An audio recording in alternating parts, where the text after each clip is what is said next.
Muy buen día, mis queridos hermanos. Abrazo fraterno en Cristo. La paz del Señor sea con cada uno de ustedes.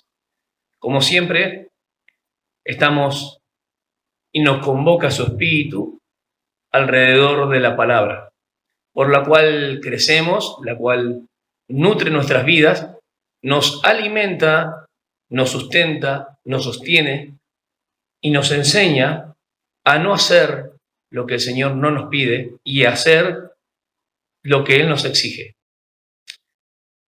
El título de esta prédica es que el santuario celestial es superior. El santuario celestial es superior porque el autor a los hebreos, como en varias prédicas he ya realizado la disertación pertinente a capítulo 10, capítulo 12, he mencionado capítulo 2, capítulo 6, también en algún video del capítulo 1, que Dios habló por hijo. Entonces vemos que la supremacía de Cristo está en la carta del autor a los hebreos, los exhorta porque es una carta de exhortación, Hebreos 13:22, que soportéis esta palabra de exhortación. Da ánimo y aliento a los destinatarios que eran judíos, cristianos. Este autor, el que escribe, quien sea, algunos sugieren Pablo, otros sugieren Lucas, es la segunda generación de los que escucharon el Evangelio que no estuvieron con el Señor primariamente. Y a estos que él escribe, obviamente que no pudieron ver al Señor Jesús cuando Él se hizo carne, o Dios hecho carne. Entonces comprendemos que la fe iba a ser la forma y la manera también de la conducta. Así como por la fe fueron salvos, así también esa fe debía ser evidenciada. El otro día hablamos de los héroes de la fe. Y es interesante que capítulo 11, 12 y 13 nos habla de la fe, la paciencia de la fe y la evidencia de la fe. Hebreos 11, los ejemplos de la fe. Si vamos hacia atrás, tenemos Hebreos 7, 8, 9 y 10. Habla que el orden de Cristo es superior al orden arónico, porque el orden de Cristo conforma al orden de Melquisedec, no al orden levítico. Entonces, tanto Jesús es superior en su orden, capítulo 7, es superior en su pacto, capítulo 8, es superior en el santuario, capítulo 9, del cual voy a tratar ahora. Y el capítulo 10 es superior en cuanto a su sacrificio. Y si vamos hacia atrás, va a mencionar capítulo del 1 al 6, que es superior a los ángeles, profeta, Aarón, Moisés y cada uno de los que muestra justamente estos hombres que fueron llamados por Dios, pero el Hijo es el superior sobre todos, tiene la preeminencia, tanto en su persona como en su obra. Y el principio de fe también es superior. El santuario celestial, si de alguna manera podríamos decir, ¿por qué Cristo pensamos que ministró en un santuario superior al santuario terrenal? Hay 5 razones importantes. El primero, que el santuario terrenal, que era levantado, erigido por los hombres, Dios se lo mostró. Y era figura, el tabernáculo del viejo pacto que Dios le dijo a Moisés, es réplica del santuario celestial que está en los cielos. Otra cosa, el mobiliario no tenía un lugar permanente, sino que debía ir de un lugar a otro conforme se movía el pueblo y como acampaban ellos. Segundo, era transitorio y temporal. Tercero, era inaccesible. Cuarto, no podía limpiar las conciencias de las personas. Así que tenemos muchas razones para poder decir, y a través de los versículos, ir leyendo por qué es superior el santuario celestial. Es superior porque la persona de Cristo es superior en el orden. Vamos a mencionar algunas cosas interesantes y cuando empecemos el capítulo 9, versículo del 1 al 10, podemos dividirlos desde el versículo 1 al 5, mostrando la ordenanza de cómo se iba a llevar a cabo el culto, la ordenanza en el lugar santo, cómo los sacerdotes tenían que oficiar y el modo de realizarlo, o sea, la ordenanza del servicio o el culto litúrgico, si podríamos llamarlo así, que lo encontramos desde Éxodo 25 al 30, lo cual no vamos a poder leer ahora. Y del versículo 6 al 10 tiene que ver con el sacrificio, cómo se lleva a cabo también los sacrificios. Vamos al versículo 1, y tengo también acá el griego para mostrarle una palabrita interesante. Con el verbo que empieza, en el griego es tenía. Capítulo 9, versículo 1. Ahora bien, aún el primer pacto tenía ordenanza de culto y un santuario terrenal, porque el tabernáculo estaba dispuesto así. En la primera parte, llamada lugar santo, estaban el candelabro y la mesa y los panes de la proposición. Tras el segundo velo estaba la parte del tabernáculo llamada lugar santísimo, el cual tenía un incensario de oro y el arca del pacto cubierta de oro por todas partes, en la que estaba una urna de oro que contenía el maná, la vara de Aarón que reverdeció y las tablas del pacto. Versículo 5. Y sobre ella los querubines de gloria que cubrían el propiciatorio, de las cuales cosas no se puede ahora hablar en detalle. Y así dispuestas estas cosas, en la primera parte del tabernáculo entran los sacerdotes continuamente para cumplir los oficios del culto. Pero en la segunda parte, solo el sumo sacerdote una vez al año, no sin sangre, la cual ofrece por sí mismo y por los pecados de ignorancia del pueblo, dando al Espíritu Santo a entender con esto que aún no se había manifestado el camino al lugar santísimo, entre tanto que la primera parte del tabernáculo estuviese en pie. Lo cual es símbolo para el tiempo presente, según el cual se presentan ofrendas y sacrificios que no pueden hacer perfecto en cuanto a la conciencia al que practica este culto, ya que consiste solo de comidas y bebidas, de diversas abluciones y ordenanzas acerca de la carne, impuestas hasta el tiempo de reformar las cosas. Hasta aquí la lectura del versículo 1 al 10. Vamos a ver algunos detalles. Yo empecé con una pregunta. ¿Cristo ministra en un mejor santuario? Bien, ¿por qué? Una doble pregunta. El cristiano es ciudadano del cielo y lo vemos en las Escrituras, pero también está en la tierra como peregrino. Su propósito y su vida en la tierra es glorificar a Dios. Entonces tiene que aprender también a andar por fe. El tema es que estamos y fuimos llamados, así como el autor le dice a los judíos que habían creído, que pongan su vista en las cosas del cielo. Así como ellos no vieron el santuario terrenal, sino por fe el santuario celestial. Así como muestra también los héroes de la fe, que por la fe anduvieron, por la fe mostraron, por la fe evidenciaron, por la fe se sostuvieron. El capítulo 9 presenta algunos contrastes interesantes en que el santuario que hablamos del tabernáculo, el mobiliario, dice que tenía dos partes. La primera parte, donde está el lugar santo, que tiene tres elementos importantes, si podríamos decir la primera cámara y la segunda cámara, el lugar santísimo. En la primera parte estaba la mesa de la proposición, estaba el candelabro y estaba el incensario. Y del otro lado, el lugar santísimo, estaba el arca del pacto. Hay un gran problema muchas veces cuando pensamos que el incensario está del lado del lugar santísimo, porque el autor de los Hebreos, en Hebreo 9, nos da a entender como que el incensario está del lado del lugar santísimo, lo cual no es así. Era no tanto la ubicación espacial, sino la parte teológica que tenían en el gran día de la expiación, de cómo ese altar de incienso se usaba como elemento para el día de la aspersión que usaban contra el velo, del sacrificio que tomaban, el incensario con el humo que llevaba el sumo sacerdote para cubrirlo a él y para que Dios no lo mate. Entonces la intervención que tenía, o ese elemento de cómo se usaba en el día de la expiación, tiene una connotación importante de cómo llega también al arca en el lugar santísimo. Y no que el incensario esté en el lugar santísimo. No es tanto la ubicación espacial, sino que está mostrando la forma teológica o cómo ese elemento participaba en el día de la expiación. Dicho esto, que piensan que se contradice el autor de Hebreo con respecto a Éxodo, no es así. En Éxodo 25, Éxodo 27 y Éxodo 37 nos muestra este orden que hay en el culto y también el modo de llevarlo y realizarlo. Primer versículo empieza con, ahora bien, incluso el primer pacto tenía. Ese verbo tenía es un imperfecto indicativo, indica una realidad, pero está en tiempo pasado. Miren, tenía, es imperfecto, pasado, pero está expresando la condición de que ya esto se cumplió, de que ya no está en vigencia. Interesante. Tenía, ahora no. Entonces, lo que va a hablar el autor es muy importante en el versículo 1. Ahora bien, aún el primer pacto tenía ordenanzas de culto y un santuario terrenal. Versículo 2 al 5 va a mostrar los elementos que están en el lugar santo y en el lugar santísimo. Porque el tabernáculo estaba dispuesto así. En la primera parte, llamada lugar santo, estaba el candelabro, la mesa y los panes de la proposición. Hablamos de la mesa de la presencia o la mesa de la proposición, o los panes de la proposición o los panes de la presencia. Estaba hablando de dos elementos que están en conjunto, trabajando como uno. Tras el segundo velo estaba la parte del tabernáculo llamada lugar santísimo. Y acá viene el problema, el cual tenía un incensario de oro y el arca del pacto cubierta de oro por todas partes.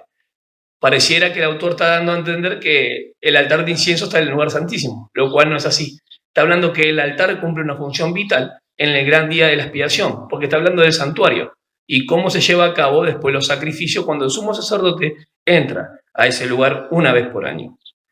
Dice que en él estaba una urna de oro en el arca que contenía el maná, la vara de Aarón que reverdeció y las tablas del pacto, y sobre ella los querubines de gloria que cubrían el propiciatorio, de las cuales cosas no se puede ahora hablar en detalle.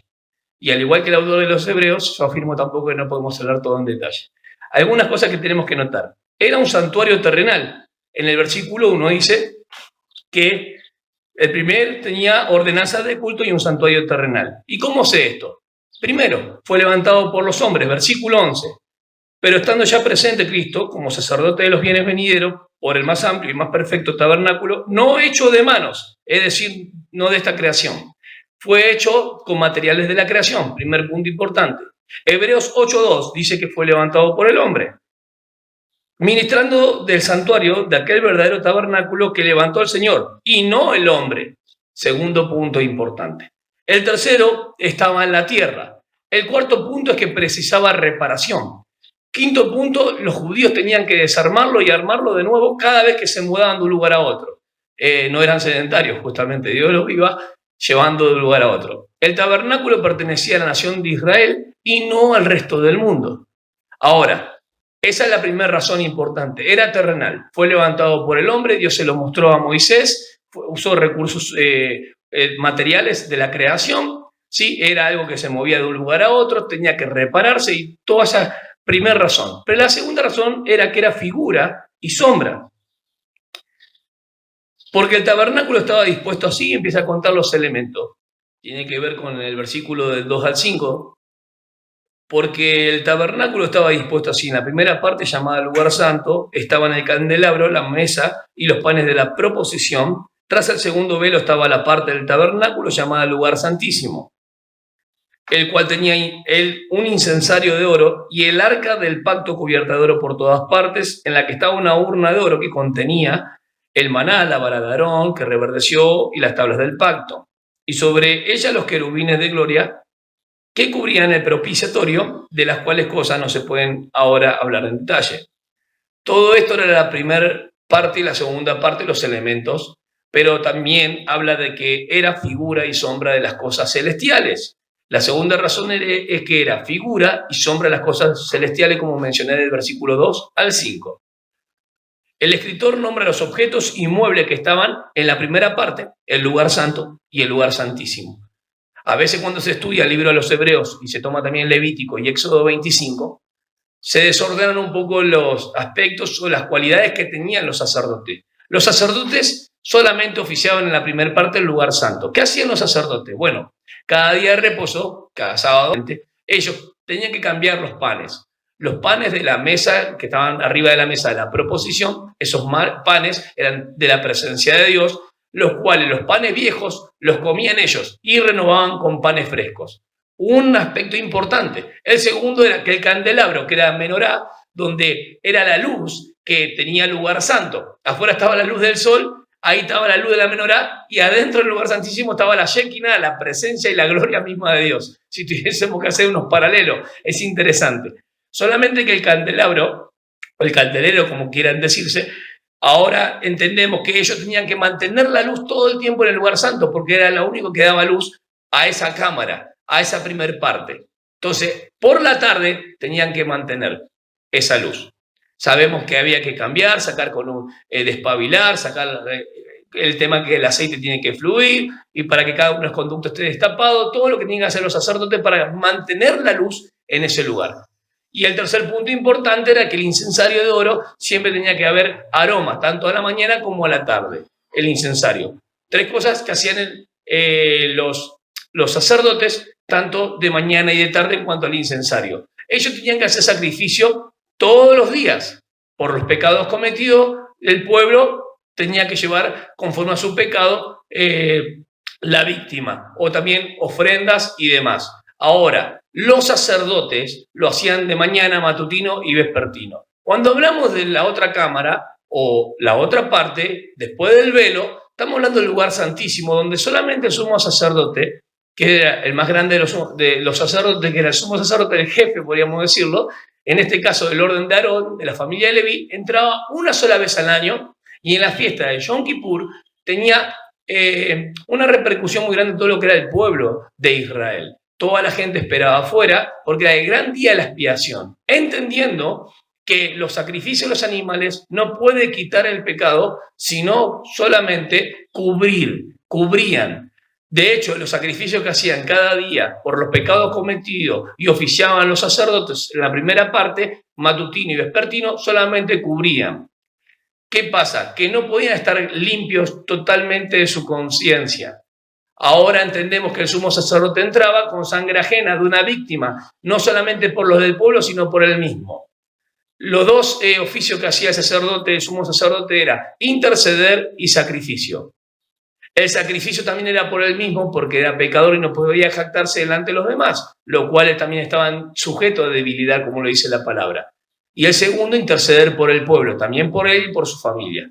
Esa víctima que muere y es llevada adentro al propiciatorio, el lugar santísimo, donde hay una aspersión de sangre, no solamente en el velo, que ahí tiene el tema con el incensario, la importancia que tiene el velo ahí entre el incensario y el arca del pacto en ese día de la expiación, el Levítico 16. Es por eso que es una forma teológica en la que interviene el incensario con el arca, no tanto la disposición que está en el lugar santísimo. Entiéndase bien eso, porque lo único que está en el lugar santísimo es el arca donde está la misma presencia de Dios. Y además, el sumo sacerdote tenía que entrar con el incensario y ya con los aromas. Y el humo ese, delante de la presencia de Dios, para que lo oculte, para que no muera. Así que vemos que no hay ninguna contradicción en las Escrituras. El sumo sacerdote hacía aspersión con la sangre y hacía por sus pecados y por los pecados del pueblo. Pero ese día era interesante porque era por los pecados de ignorancia de todo el pueblo. Eran cubiertos los pecados de todo el pueblo. Si esta primera parte donde estaban los sacerdotes seguía en pie, entonces hoy tendríamos que seguir haciendo sacrificio. Por más que nosotros no somos judíos, los judíos tenían que hacer el sacrificio porque entonces nada vino a hacerlo perfecto y completo. Pero el autor de los Hebreos dice que Cristo Jesús entró en un santuario mucho más grande y superior a lo del viejo pacto, porque la primera parte era sombra y figuras del santuario celestial. Ahora, esa primera parte no tiene ningún efecto de perfección completa, porque sombra y figura, no es la realidad misma. No puede limpiar la conciencia, no puede traer pureza de conciencia, sino que siempre lo acusaban los pecados y cada día, por los pecados cometidos, tenían que presentar sacrificio. Y cada año debían volver y el sumo sacerdote entrar al lugar santísimo por los pecados de ignorancia. Lo cual ahora con Cristo no es así. Impresionante. Eso es para poder tener en cuenta. Cuando el escritor nombra los objetos y muebles del tabernáculo, porque cada uno tiene un significado espiritual. Podemos ver, por ejemplo, estaba viendo la aplicación literal, que en el tabernáculo, al no haber ventanas, vemos que el candelabro era la única luz que está ahí. Y en Isaías 42 dice que Israel iba a ser la luz a las naciones. Y en Filipenses, la aplicación espiritual para el creyente, Filipenses 2, del 14 al 16, habla que nosotros somos luces. Y Jesús dice en Juan 8:12 que es la luz del mundo, como una aplicación espiritual. Literalmente, no había otra luz en el lugar santo que el candelabro. Vamos a la siguiente. La mesa, por ejemplo, y los panes de la proposición. Vemos que literalmente cada día de reposo, los sacerdotes sacaban los panes viejos y colocaban panes frescos. Cuando ellos recordaban eso, y también el maná que estaba adentro, recordaban que Dios los sostuvo, los sostenía. Jesús dice en Juan 6, yo soy el pan de vida. La aplicación espiritual, sabemos que Él, nos alimentamos de Él nos sustenta y Él nos sostiene. Vamos a la tercera aplicación que es interesante. Por ejemplo, el altar de oro, el incensario de oro, la aplicación literal es que el altar de oro no se ubicaba en el lugar santísimo, como lo dije hoy, sino que estaba en el lugar santo. Pero tenía que ver con el ministerio en el lugar santísimo en el día de la expiación. Entonces no hay ningún inconveniente. Y ahora es interesante que en la aplicación espiritual, David dice que simboliza la oración del creyente en el viejo pacto, subiendo delante de Dios, por ejemplo, en el Salmo 141, versículo 2. Pero esto nos recuerda a Cristo, por ejemplo, que intercede por nosotros. Romanos 8. Si ustedes leen Romanos 8, en adelante, del 31 al 32 en adelante, Él intercede por nosotros. ¿Qué quiero decir? Que todo lo del viejo pacto, y más lo que es tabernáculo, va a prefigurar, va a tipificar, va a hablar proféticamente de Cristo. ¿De qué? Su persona y su obra. Bien, la segunda parte del tabernáculo, el lugar santísimo, tras el segundo velo. Es interesante que el arca del pacto era cubierta de oro. Una caja cubierta de oro por todas partes, dice. Y dentro del arca había 3 elementos importantes. El maná, la vara de Aarón que reverdeció y las tablas del pacto de la ley. Arriba estaban 2 querubines que se miraban como protección de la gloria de Dios o que cubrían el propiciatorio, eso es lo que dice. Y el trono de Dios en el tabernáculo, Éxodo 25, versículo del 10 al 22. El Salmo 81 y Salmo 99.1 hablan de lo mismo. La aplicación literal es que cada día de expiación, la sangre derramada sobre el propiciatorio era para cubrir las tablas de la ley. La aplicación espiritual para nuestras vidas, hermanos. La sangre aplicada sobre las tablas de la ley simboliza la sangre de Cristo sobre la ley que nos condenaba. En nuestro caso no éramos judíos, eso no teníamos la ley, pero sí la ley moral, por la cual toda persona que no tiene la ley aún de Moisés es pecador en Adán. Esto es muy importante. Para los judíos simboliza lo que dice 2 Corintios 3. No en tablas de piedra, sino en corazones, con el Espíritu Santo. En Romanos 3:25 es muy importante que Él se hizo propiciación. Y 1 de Juan 2:2 habla que Él es propiciación por los pecados, no solamente los nuestros, sino de todo el mundo. La sangre de los animales no pueden quitar los pecados, pero la sangre de Cristo quita los pecados. Bien, el segundo punto era que eran figuras y sombras del santuario celestial. La tercera razón era que era inaccesible para el pueblo. No entraba todo el pueblo, solamente el sumo sacerdote una vez al año. Solo los levitas podían estar en el área del tabernáculo. Solo los sacerdotes podían servir en el tabernáculo. Y solo los sumos sacerdotes podían ministrar en el lugar santísimo una vez por año, el día de Yom Kippur, una de las fiestas judías. Se centra entre los mediadores entre el hombre y Dios, porque el sumo sacerdote era como un mediador entre el hombre y Dios. Acá no está María, no están los santos, no están los sacerdotes, sino que Dios lo puso dentro, eligió a Aarón y de la descendencia de Aarón levítico como un intercesor, como un mediador en el sentido humano, pero sujeto a debilidad.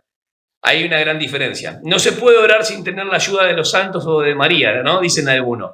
Tenemos que orar a algún santo, a algún mediador. No oramos tampoco ni a Aarón, ni a algún pastor, no para nada, ni a algún hermano que haya sido una persona ejemplar en la vida. De hecho, las personas que han sido santos o santificados porque fueron apartados para Dios, para uso exclusivo para Dios, representan eso, lo que la obra de Cristo es, lo que Él hizo. El mismo viejo pacto, hoy no nos vale de nada hacer ningún tipo de sacrificio, porque no contiene nada de salvación en cuanto a justificarnos delante de Dios. Lo que los judíos tenían ahí era mostrarles justamente que su pecado, bajo la ley potenciaba y hacía que su pecado sea realmente pecaminoso, y era un ayo que los tenía que llevar a Cristo.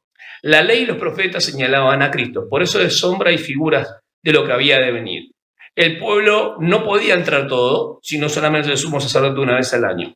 Si la primera parte del santuario permanecía en pie, entonces entendemos que solamente el sumo sacerdote entraba una vez al año. Ahora, por medio de Cristo Jesús, hay acceso, porque al romperse ese velo, como dice Mateo 27:51, que se rompió el velo del templo, que separaba el lugar santo del lugar santísimo, ahora no hay separación. Ahora podemos entrar todo en la presencia de Dios por medio de Cristo Jesús. La sangre de los corderos no podía quitar el pecado, solamente cubría. No podía decir no tenemos más conciencia de pecado. Hoy en Cristo sabemos que Él quitó nuestros pecados y no tenemos más conciencia en cuanto a ese pecado, porque no estamos más.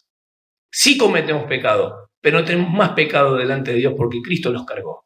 Y esto es muy importante. Cuarta razón es que el versículo 8 dice que era temporal.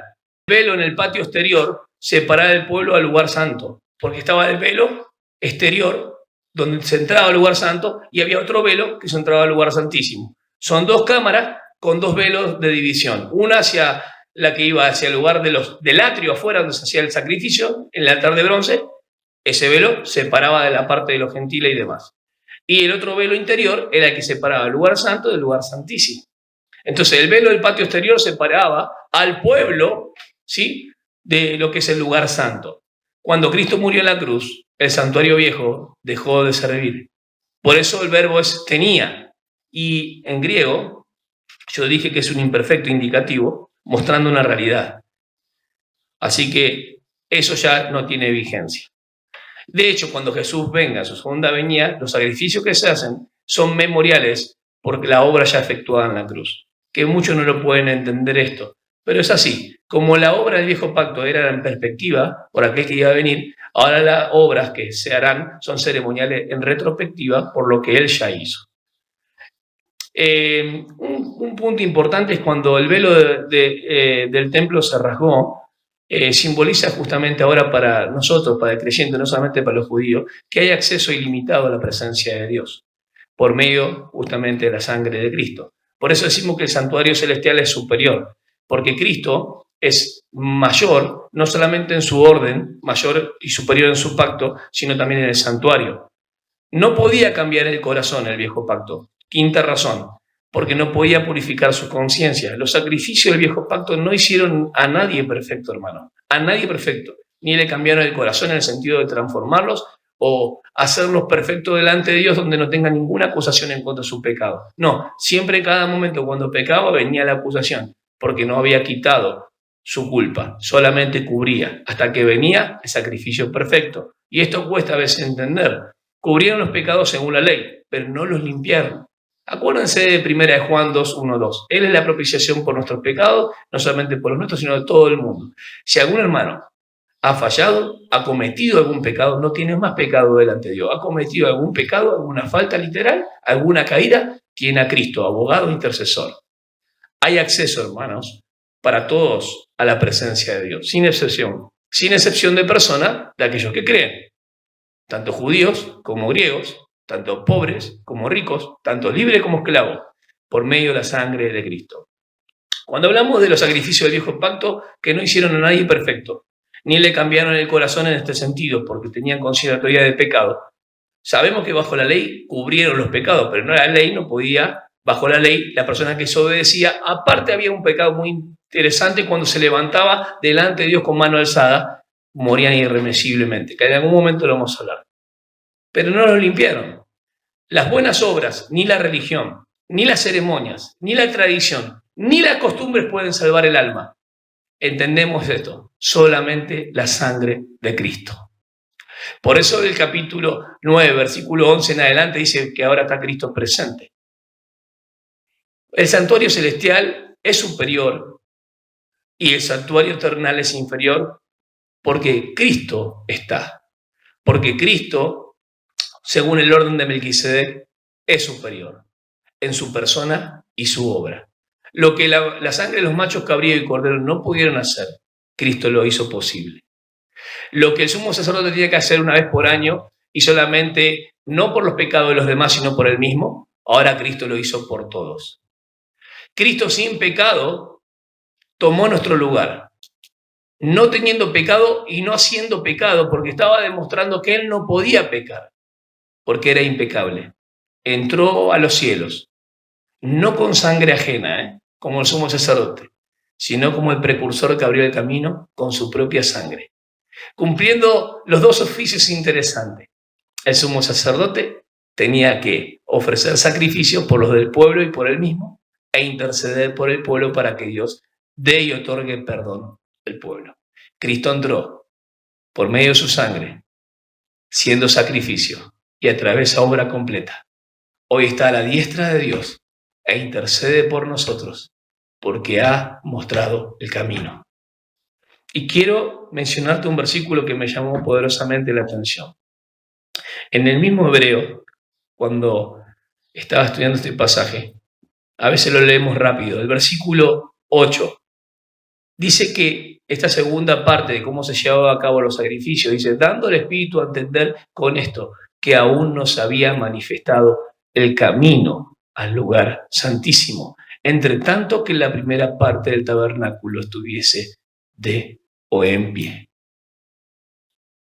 El autor de los Hebreos los anima a decirle que si tienen ahora un sumo sacerdote terrenal, acuérdense que Cristo ya está en los cielos. Los judíos que no creían en Cristo seguían haciendo la religión, el judaísmo, pero él estaba animando a aquellos que habían creído que no retrocedan atrás, porque Moisés y todo lo que estaba antes era sombra y figura de lo que ya es realidad, que se ha cumplido, se ha consumado en la cruz y ahora se sigue, porque Cristo tiene un oficio en los cielos intercediendo. Miren por la fe, caminen por la fe. Y la fe no avergüenza, porque ellos habían sido iluminados, habían gustado la palabra del Señor y era un momento decisivo para poder avanzar y poder tener galardón. Hermanos, nosotros no caminamos por vista, caminamos por fe. Somos y tenemos una ciudadanía en los cielos, pero somos peregrinos en el mundo. ¿Saben por qué? Porque los gobernantes del mundo andan por vista, pero los hijos de Dios andan y viven por fe. Dios te bendiga.